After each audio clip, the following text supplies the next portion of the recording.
Oi, turminha, tudo bem? Vamos lá de novo, tá? Nós estamos estudando os princípios aplicáveis aos recursos no processo do trabalho. A gente já viu no vídeo anterior o princípio da vigência imediata da lei nova, da unirrecorribilidade e da fungibilidade. Agora nós vamos relembrar um princípio que a gente já viu várias vezes aqui em sala de aula, seja virtual, seja lá na sala presencial, mas eu comentei que quando a gente chegasse no módulo de recursos, a gente ia estudá-lo com profundidade, é o que a gente vai fazer agora, tá? Que é o princípio da irrecorribilidade imediata de decisão interlocutória. Ele decorre do princípio da celeridade, da razoável duração do processo, que são aplicáveis ao processo do trabalho e que a gente já estudou desde o primeiro dia de aula, tá? Já caiu na prova de vocês já fizeram atividade sobre isso, mas não custa nada a gente relembrar. Tá lá no slide 7, gente, do conjunto de joguinho que está no Google Classroom. Muito bem, esse princípio da irrecorribilidade imediata de decisão interlocutória está lá no parágrafo 1º do artigo 893 da CLT, quando nos lembra que essas decisões incidentais, que não resolvem o processo, não extinguem o processo, nem com, nem sem resolução de mérito, elas só vão poder ser recorridas depois, quando você for recorrer da decisão em si. Então, todos aqueles rabinhos que ficaram ao longo do processo, que são as decisões interlocutórias, você vai poder recorrer dessas matérias quando você fizer o recurso da sentença. Então, lá você vai abordar. Para evitar a preclusão, nós já estudamos aqui, já caiu na prova de vocês, como que a gente argui a nulidade no processo do trabalho, lá nos artigos 794, 795 da CLT. Então, relembrem lá a matéria que a gente estudou. Muito bem.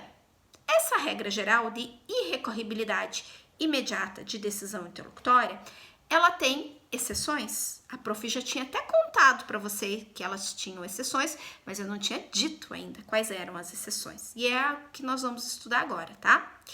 A primeira das exceções está lá no parágrafo 2º do 799 da CLT, que diz que quando a decisão for terminativa de feito, aí sim cabe recurso de imediato. Querem ver um exemplo em que a gente pode aplicar esse parágrafo 2º do 799 da CLT?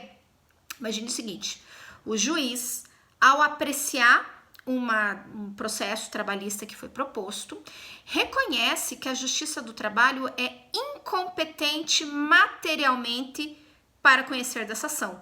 Vamos imaginar que é o caso de um servidor público estatutário. Então, a gente já sabe que por força de decisão do Supremo, a Justiça do Trabalho não é competente para o servidor público estatutário. E o juiz do trabalho, então, vai declarar a sua incompetência material. Quando ele reconhece a incompetência material, o que ele vai fazer com esse processo? Ele vai remeter para o foro competente. Então, vai remeter lá para a Justiça Comum, seja ela federal ou estadual. Então, em tese, o processo não morreu para o resto da vida, nunca mais a pessoa vai poder entrar na discussão. Ela vai sim poder ter esse processo continuando no foro competente. Então, essa é uma decisão que permite recurso de imediato. Querem ver outro exemplo, pautado aí nesse parágrafo 2º do 799? E esse sim a gente já estudou, tá? O prof lembrou que nós falamos dele quando nós estudamos competência territorial. Nós vimos lá na aula de competência territorial que quando o juiz acolhe uma exceção de competência e remete o processo para uma vara de outro TRT, cabe recurso de imediato, tá? Nós já tratamos desse assunto, tá lá no joguinho de slides da aula de competência territorial e aqui então é uma exceção, porque é uma decisão interlocutória, mas que permite recurso de imediato. Pessoal, lembrem, hein? Isso está disciplinado na súmula 214 do TST e a regra é clara, como diz lá aquele da televisão. Só pode recorrer quando o juiz acolher a exceção de incompetência e remeter o processo para uma vara vinculada a outro TRT, tá? Caso contrário, entramos na regra geral de decisão interlocutória não ser recorrível de imediato. E aqui a gente tem ainda mais uma exceção que a prof colocou aqui, que está prevista no artigo 2º, parágrafo 2º da Lei 5584 de 70. Esse dispositivo nos lembra que quando o juiz resolve discussão sobre o valor da causa ou fixa o valor da causa, porque a petição inicial não tinha, por exemplo, e o faz em menos de 2 salários mínimos, essa decisão interlocutória bobinha acabou de transformar o processo em processo sumário, alçada ou instância única. A característica do processo que tem valor da causa de menos de 2 salários mínimos é não comportar recurso. Então, significa dizer que se eu falar que eu não posso recorrer dessa decisão interlocutória agora, que resolveu o valor da causa, e eu não posso recorrer da sentença também, essa decisão interlocutória ela seria irrecorrível para sempre e não de imediato. Por isso, existe uma exceção, que está prevista não na CLT, mas nessa regra específica do artigo 2º, parágrafo 2º da Lei 5584 de 70, dizendo que a parte, então, que está se sentindo ali prejudicada, pode apresentar pedido de revisão para o tribunal em 48 horas, para que, então, reveja essa decisão, que é uma decisão interlocutória, mas que comporta esse recurso chamado pedido de revisão de imediato, no prazo de 48 horas, tá? Então, com isso, a gente fecha o tema de princípios aplicáveis aos recursos trabalhistas. E sem parar e nem respirar, nós vamos para outra parte da aula, que são os pressupostos recursais.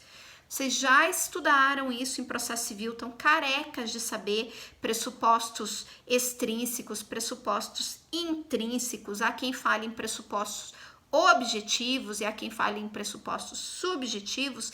Fato é que são aqueles pressupostos sem os quais, sem o atendimento dos quais, o teu recurso não é conhecido.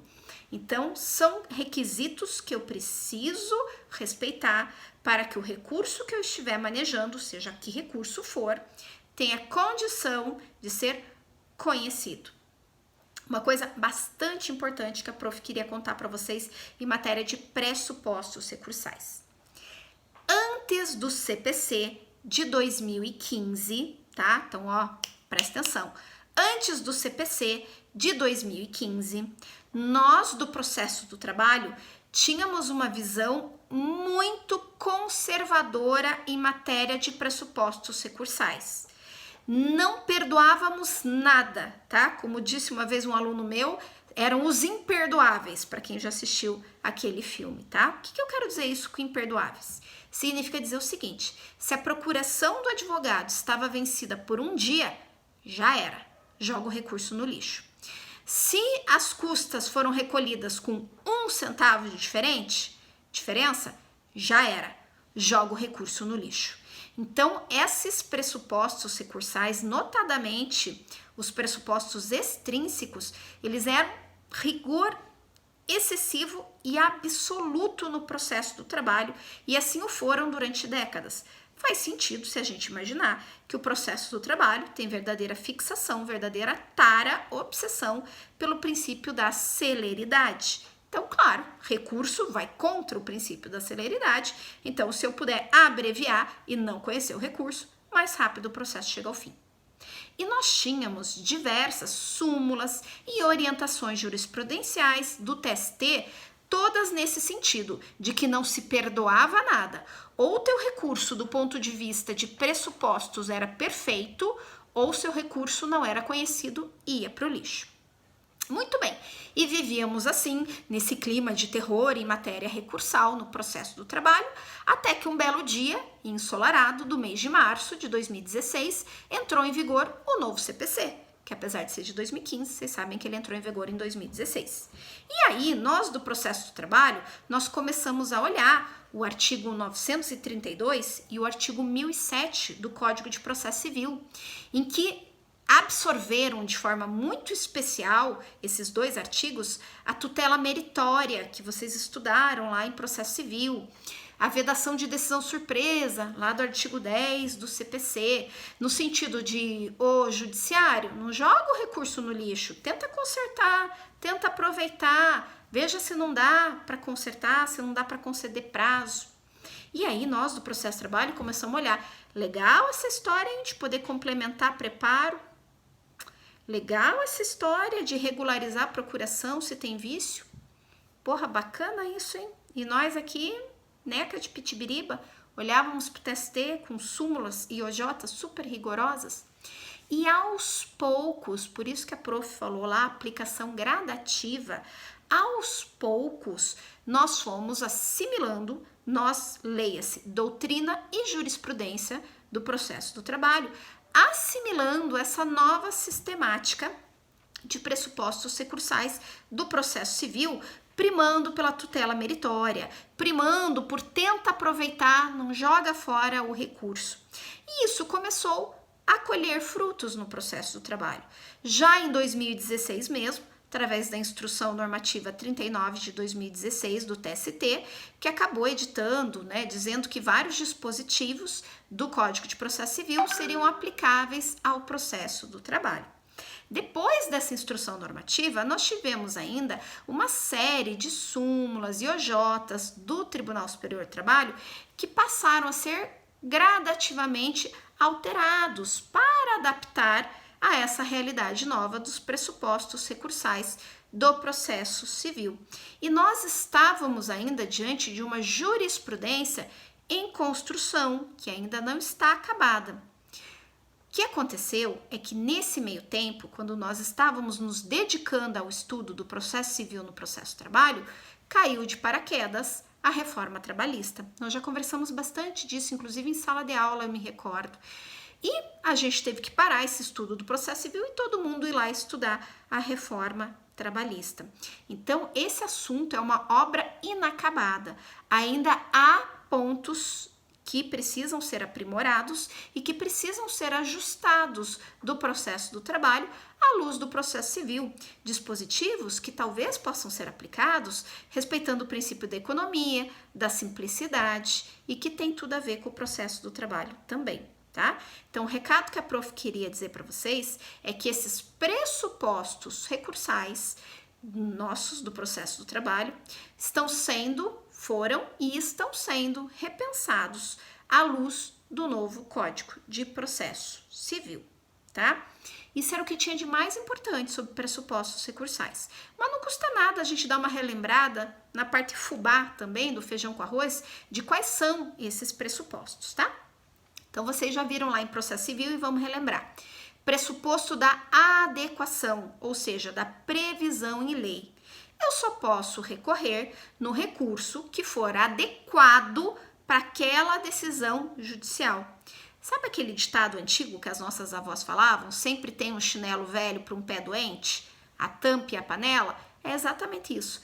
Para cada decisão judicial, existe um recurso adequado previsto em lei. Aí vocês podiam perguntar, prof, mas onde estão esses recursos previstos em lei? Estão lá no artigo 893 da CLT. Deem uma lida em casa, vocês vão ver que lá a CLT elenca quais são os recursos em espécie cabíveis no processo de trabalho. Aula que vem, a gente vai estudar recurso em espécie e a prof vai contar que além desse dispositivo do 893, a gente precisa lembrar de mais alguns recursos que estão aí desgarrados, mas que também são aplicáveis ao processo do trabalho. Então, pressuposto da adequação. Segundo pressuposto, recorribilidade. Não basta eu ter um recurso adequado para a decisão, eu preciso ter uma decisão que seja passível de recurso. Portanto, lembrem de tudo aquilo que nós já estudamos. Decisão interlocutória enquanto regra geral, não cabe recurso.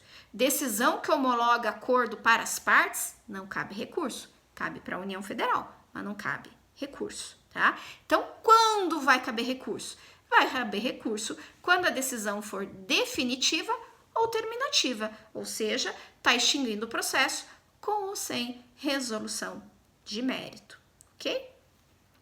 Outro pressuposto importantíssimo, tempestividade.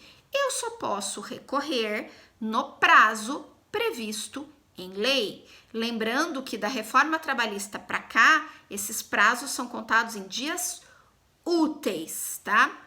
Tempestividade é uma matéria bastante simples em matéria recursal, porque tudo que é recurso trabalhista mesmo, do 893, tem o prazo unificado. Recurso ordinário, 8 dias. Recurso de revista, 8 dias. Agravo de instrumento, 8 dias. Agravo de petição, 8 dias. Embargos no TST, 8 dias. Só não vai ter prazo de 8 dias o que não é nosso, recurso extraordinário, aí o prazo é de 15 dias.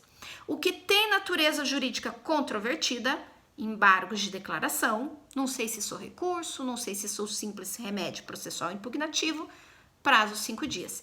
E aquilo que não está previsto e disciplinado pela lei, e sim pelos regimentos internos, que é o agravo regimental, cujo prazo vai ser o prazo do regimento interno. Pode ser 5, pode ser 10, pode ser 8. Na Justiça do Trabalho, quase todos os TRTs, eu não vou dizer todos, porque eu não conheço todos os regimentos internos dos 24 TRTs, mas quase todos já têm padronizado o prazo de 8 dias também, para facilitar. Mas é o prazo que tiver lá no regimento interno, tá bom? Não se percam, mais um pressuposto importante: representação regular. Eu só posso recorrer no processo se eu for um advogado regularmente constituído, ou seja, se eu tiver procuração juntada no processo, se eu tiver procuração apudiata, ao pé da ata, lembra que nós estudamos isso lá naquela aula de atos, prazos, termos, e nós vimos que existe a possibilidade lá do artigo 791 da CLT, do próprio advogado pedir para constar em ata a outorga de poderes. Ou ainda existe a possibilidade de ser reconhecido o mandato tácito. Mandato tácito, a prof brincou com vocês, lembra a história de a piada que eu fiz, que era beijar à noite na balada, beijar no churrasco durante o dia e ser apresentado como namorado perante a família? Então, isso é a diferença entre procuração apudiata, procuração de justiça, apudiata e mandato tácito, tá? Então, se você compareceu em audiência, teu nome consta em ata, como você representando aquela parte, existe mandato tácito, é o suficiente para você ter a representação regular, tá? Se não for isso, a representação não é regular e, em tese, o seu recurso não pode ser conhecido, tá? Tem uma colher de chá. A súmula 383, que está nos slides 10 e 11 do joguinho de slide de vocês, foi alterado em 2016, já por conta do CPC, já é um efeito do CPC. E foi enxertado o inciso 2, um item 2 nessa súmula, e ela fala que se for verificada a irregularidade recursal ali, a irregularidade na representação, o relator deve conceder prazo de 5 dias para regularizar essa representação. Antes de jogar fora o processo, dá ali uma colher de chá, tá bom? Então, representação regular também é um pressuposto recursal. Então, recapitulando o que nós estudamos até agora: adequação, previsão em lei, nós vimos a recorribilidade, nós vimos a tempestividade e nós vimos a representação regular.